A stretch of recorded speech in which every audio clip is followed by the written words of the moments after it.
నా సేవకుడు ఒక యాకోబు, నేను ఏర్పరచుకున్న ఇశ్రాయేలు వినుము. నిన్ను సృష్టించి గర్భంలో నిన్ను నిర్మించి నీకు సహాయము చేయువాడు నేను యెహోవా ఇలాగు సెలవిచ్చుచున్నాడు. నిన్ను సృష్టించి గర్భములో నిన్ను నిర్మించి నీకు సహాయము చేయువాడైన యెహోవా. అందరం చెప్తాం, నన్ను సృష్టించి గర్భములో నన్ను నిర్మించిన యెహోవానే నాకు సహాయము చేయును. ఆమేన్. చూడండి, ఏ ప్రాబ్లం కైనా సొల్యూషన్ ఎక్కడ ఉంటుంది అంటే మ్యానుఫ్యాక్చరర్ దగ్గర ఉంటుంది. అవునా? ఇప్పుడు ఇది ఐఫోన్, దీనికి ఏదైనా ప్రాబ్లం వచ్చిందనుకో, శాంసంగ్ వాడు బాగా చేయడు, ఐఫోన్ కంపెనీకే వెళ్ళాలి. ఎందుకంటే దీని మ్యానుఫ్యాక్చరర్, దేని సమస్య దాని మ్యానుఫ్యాక్చరర్ దగ్గర బాగైద్ది. అంటే ఏంటి? ప్రతి సమస్యకు ప్రాబ్లం ఎవరి దగ్గర ఉంటుంది అంటే మ్యానుఫ్యాక్చరర్ దగ్గర ఉంటుంది, అంటే తయారు చేసిన వాడి దగ్గర ఉంటుంది. సో మన జీవితాల్లో కూడా చాలా సమస్యలు వస్తాయి, సమస్యలు, ప్రాబ్లమ్స్. సో మనం ఇంతసేపు మాట్లాడుకున్నట్టుగా కొన్ని సమాధానము దొరకని ప్రశ్నలు, కొందరు ఆప్తులు దూరం అయిపోవడం, సడన్ బ్యాడ్ న్యూస్, కొన్ని నష్టాలు, కొన్ని హృదయ వేదన, తర్వాత కొన్ని కోసేసినట్టుగా అంటే మనసు కోసినట్టుగా బాధపడడం, ఇలాంటివన్నీ కూడా మన జీవితంలో చాలాసార్లు జరుగుతూ ఉంటాయి. యాకోబు, ఇశ్రాయేలు,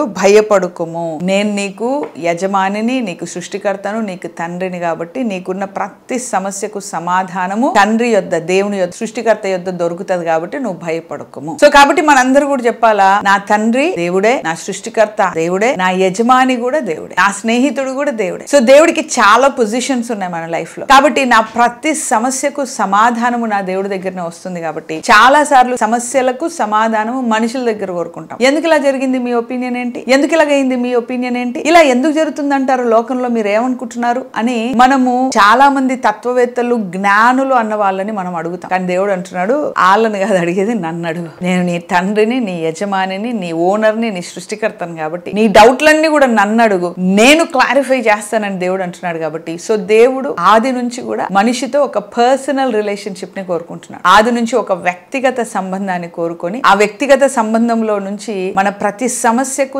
సమాధానము ఆయనే ఉండాలని ఆశపడుతున్నాడు. ఆమేన్. సో కాబట్టి అందరు చెప్పండి, దేవా నువ్వే నా ప్రతి సమస్యకు సమాధానము. ఆమేన్. నా ప్రతి క్వశ్చన్ కి సమాధానము, నా ప్రతి డౌట్ కి నువ్వే సమాధానం, నేను నీ నుండి వినాలి ప్రభు అని మనం ఎప్పుడైతే ఆశపడతామో దేవుడు ఖచ్చితంగా మనకు సమాధానం ఇస్తాడు. అయితే దేవుడు ఎలాగా మనుషులకు సమాధానం ఇస్తాడంటే, నేను దప్పిగల వారి మీద నీళ్లను, ఎండిన భూమి మీద ప్రవాహ జలములను కుమ్మరించేదను, నీ సంతతి మీద నా ఆత్మను కుమ్మరించేదను. ఎలాంటి ఆశీర్వాదం అంటే, దప్పిగొన్న వాళ్ళకి నీళ్లు తాగి చూడండి ఒకసారి. బాగా దప్పిగైనప్పుడు వాటర్ తాగితే మీరు 5 స్టార్ హోటల్లో ఉన్న, 7 స్టార్ హోటల్లో ఉన్న, తాజ్ మహల్ లాంటి ఇంట్లో ఉన్న, లేకపోతే ఒక పూరి గుడిసెలో ఉన్న, ఒక డబుల్ బెడ్రూమ్ ఇంట్లో, ఒక డూప్లెక్స్ లో ఎక్కడున్నా గానీ బాగా దాహమైనప్పుడు చల్లని నీళ్లు తాగితే అందరు అనేది అమ్మయ్య.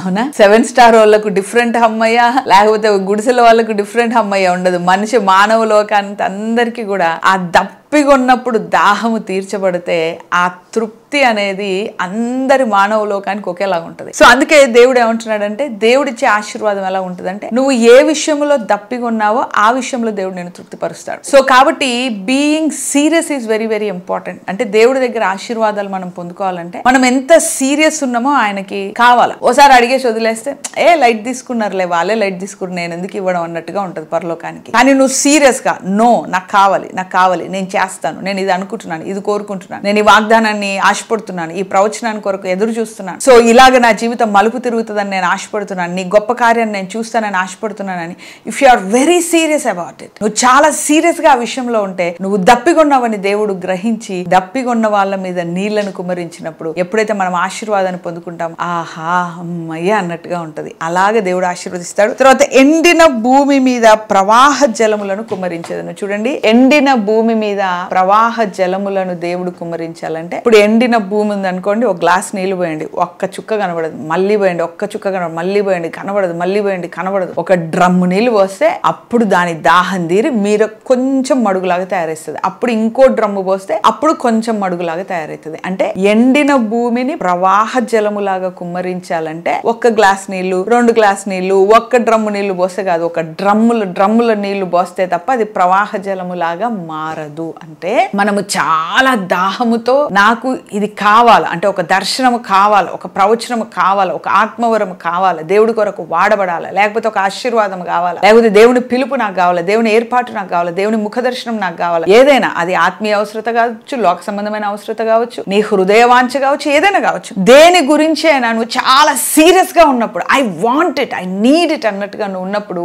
దేవుడు ఎలాగంటే 1 గ్లాస్ నీళ్ళు 2 గ్లాసులు నీళ్ళు పోయడం కాదు, కుమ్మరించి తృప్తిపరిచి మనము పారే నదులలాగా చేస్తాడంట. అంటే సపోజ్ ప్రభా భాషలు భాషలు భాషలు భాషలు అని నువ్వు భాషల వరం కొరకు అడుగుతున్నావు అనుకో, నీకు భాషలు ఇచ్చి ఇంటర్ప్రిటేషన్ ఇచ్చి ఆ భాషల్లో నుంచి ప్రవచనం ఇచ్చి ఆ ప్రవచనం నుంచి నెరవేర్పించి అలాగ దేవుడు నిన్ను తృప్తిపరిచి ఒక వరదలాగా దేవుడు మారుస్తాడు. ఏమే సో కాబట్టి యాకోబు జెషురును నేనే నీ సృష్టికర్తను, దేవుడే ఆయనకు సృష్టికర్త, దేవుడే యాకోబుకి తండ్రి, దేవుడే యాకోబును నిర్మించిన వాడు, ఆయన వాళ్ళకి యజమాని. కాబట్టి ఏమంటున్నాడంటే నువ్వేం భయపడకు, నువ్వే విషయములో దప్పికొని ఉన్నావో ఆ విషయంలో నేను నీ మీద నీళ్లు కుమ్మరిస్తాను అని దేవుడు అంటున్నాడు. నువ్వు ఏ విషయంలో ఎండిపోయినట్టుగా ఉన్నావో ఆ విషయంలో సమృద్ధి కుమ్మరించి దేవుడు వాళ్ళను ఆశీర్వదిస్తానని చెప్తున్నాడు. ఎట్ ద సేమ్ టైం మనతో కూడా ఏ విషయంలో అయితే దాహము కలిగి ఉన్నామో, మనము ఏ విషయంలో అయితే దప్పికొని ఉన్నామో ఆ విషయంలో దేవుడు మనల్ని ఆశీర్వదించాలని ఆశపడాలని ఇష్టపడుతున్నాడు. ఆయనకు కావాల్సిందల్లా మనం ఎంత సీరియస్ గా ఉన్నామో అనేది ఆయనకు కావాలా. మన seriousness is the attraction for our blessings. మనకున్న ఆ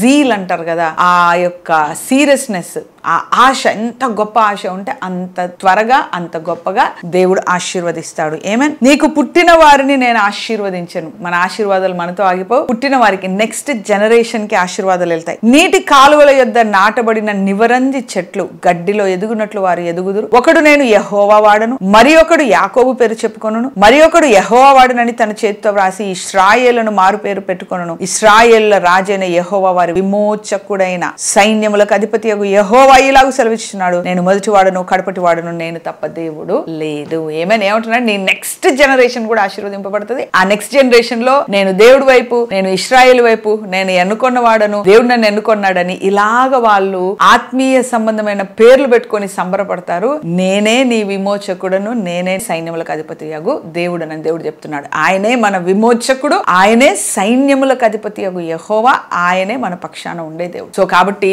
దేవుడు మన సృష్టికర్త, మన ఆత్మలకు తండ్రి, మన సృష్టికర్త, మన యజమానుడు, మన విమోచకుడు, మన పక్షాన యుద్ధము చేసే సైన్యములకు అధిపతి అయిన దేవుడు ఏమంటున్నాడంటే నువ్వు ఏ విషయంలో దప్పిగొన్నావో ఆ విషయంలో నువ్వు తృప్తిపరచబడతావు, ఏ విషయంలో నువ్వు ఎండిన స్థితిలో ఉన్నావో ఆ విషయంలో నీ మీద సమృద్ధిగా కుమ్మరించబడి పారుతున్న నది వలె నువ్వు మార్చబడతావు. నువ్వు మాత్రమే కాదు, నీ నెక్స్ట్ జనరేషన్ కూడా ఆశీర్వదింపబడి వాళ్ళు మేము దేవుని పక్షమున ఎన్నుకొనబడ్డ వారమని సాక్షులుగా ఉంటారు. నన్ను నమ్ము అని దేవుడు ఇశ్రాయేలీలతో చెప్తున్నాడు. ఈ రోజు నీతో నాతో కూడా మాట్లాడుతున్నాడు. ఏమే సో కాబట్టి దేవుడు సందర్భానుసారంగా మాట్లాడుతున్నాడు. ఆయనను నమ్మమని దేవుడు చెప్తున్నాడు. That's it.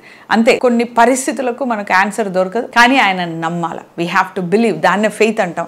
అన్ని బాగున్నప్పుడు నమ్మడం ఎవరైనా నమ్ముతారు, అన్ని గడిబిడిగా ఉన్నప్పుడు దేవుడు నమ్మడమే అసలైన విశ్వాసం. సో కాబట్టి మీ మనసు గడిబిడిగా ఉందా, భయంగా ఉందా, దిగులుగా ఉందా, అసలు ఏం జరుగుతుందో అర్థం అవ్వట్లేదు అన్నట్టుందా, లేకపోతే అవకతవకలుగా ఉందా, ఎలాగున్నా కూడా ఆయన నా సృష్టికర్త, నా తండ్రి, నా దేవుడు, నా యజమాని, నా విమోచకుడు, సైన్యములకు అధిపతి యెహోవా, నా ప్రతి సమస్యకు సమాధానము ఆయనే, నా ఎండిన భూమికి ఆశీర్వాదం ఆయనే, దప్పిగొన్న నాకు తృప్తిపరిచేది ఆయనే, ఆయన యందే నేను విశ్వాసం ఉంచుతాను అని ఈరోజు అందరం కలిసి ప్రార్థన చేద్దాం. దేవుడు ఖచ్చితంగా మన జీవితాల్లో కార్యము చేస్తాడు. Let's pray. ప్రార్థన చేద్దాం. Thank you master, thank you lord. యేసయ్యా నీకు స్తోత్రము, వందనాలు, అద్భుతాలు, ఆశ్చర్యకార్యాలు చేసేదేవా. ఈరోజు వాక్యం ద్వారా మీరు అందరితో మాట్లాడిన ఆయన సమాధానపరచండి, విశ్వాసములో నిలబెట్టండి, విశ్వాసములో బలపరచండి అయ్యా. అద్భుతములు, ఆశ్చర్య కార్యములు చేసేదేవా. ఏ ఒక్కరు కూడా కృంగిపోకుండా అయ్యా దప్పిగొన్న స్థితిలో వాళ్లకు ఆశీర్వాదము, తృప్తి, ఎండిన భూమిలో నదులు పారునట్లుగా ప్రతి సమస్యకు సమాధానము మీరై వాళ్ళ సృష్టికర్తగా, తండ్రిగా, అయ్యా యజమానుడిగా, విమోచకుడిగా వాళ్ళ పక్షాన, మా అందరి పక్షాన యుద్ధము చేసే సైన్యములకు అధిపతి లాగా మా జీవితాల్లో గొప్ప కార్యము జరిగించమని యేసు నామములో ప్రార్థిస్తున్నాం తండ్రి.